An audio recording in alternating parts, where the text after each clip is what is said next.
So, Joe, are using enrichment and puzzles enough to help a dog overcome separation anxiety alone? Don't I love puzzle feeders? Um, I think they should be supervised because some dogs get frustrated with them, they struggle with them, or they might actually start eating the toy. Certainly, if the toy's got small parts or the food becomes inaccessible. So I think they should always be used supervised, but they're a distraction.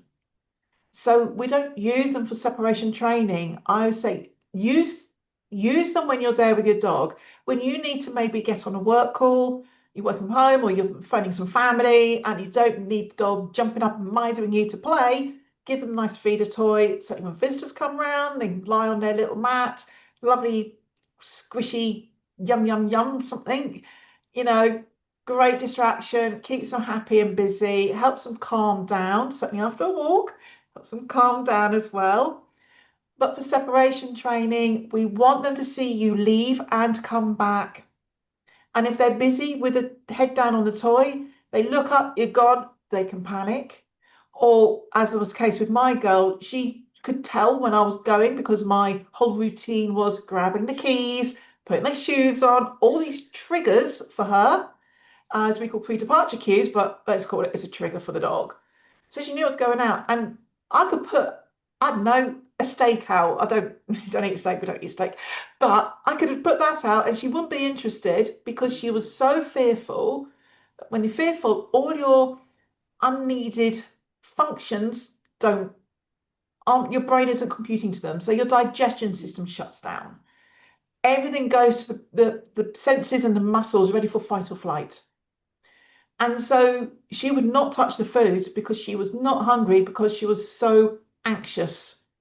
And when I came back in, then she would gorge herself. So then you're risking things like bloat, which is a life-threatening condition because she would gorge herself because then she could finally eat. It's not that she didn't want it, it's because she was at that time too scared to eat. But then just leaving food out and then going out the door, the food and the puzzle toy becomes a trigger.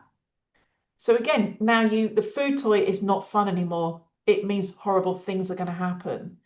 When we train dogs, we want a thing to happen and then the reward after. So what we're saying is you've got a nice food toy, but your reward is something nasty that you're scared of. That's not rewards. That's actually punishment. Mm.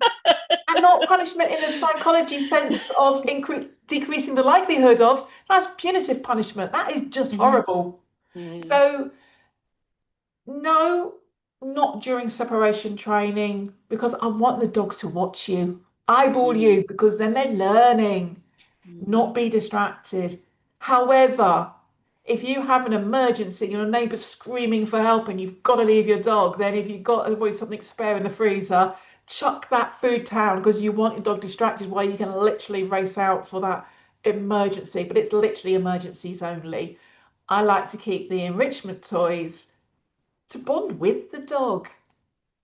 She's there munching away, and I'm there going, "Oh, is that nice? Is that nice?" And I'm sure she thinks I'm a distraction.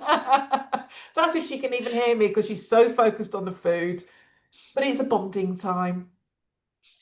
I love how you're using that with yeah, and yeah, absolutely, absolutely. So I do not at the first one of the first things I do is take all the food if people have been leaving food or yeah, mostly food or enrichment kinds of stuff out for their dogs while they're gone. I say let's just not do that this time. Let's see what the behaviors are like when they're aware that you're leaving. They're not sort of conflicted about whether to eat this food or not.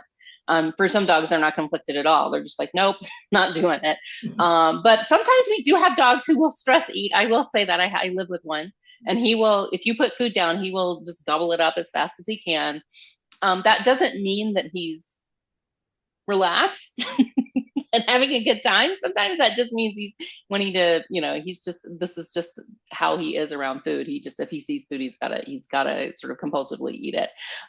So it is, that's not a great way. We have to be careful with that dog about other things. He doesn't have separation anxiety, but I've seen stress eaters who have separation anxiety.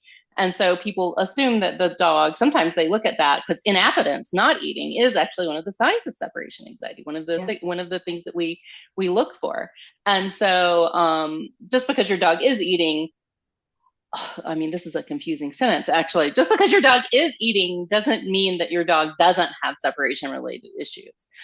So if your dog is eating while you're gone, it's no guarantee that your dog doesn't have separation related issues. It's, And they yeah, often will eat differently. So I say they will go yes, faster than normal. They're right, normal, whether they're slow eaters right, or fast eaters. right.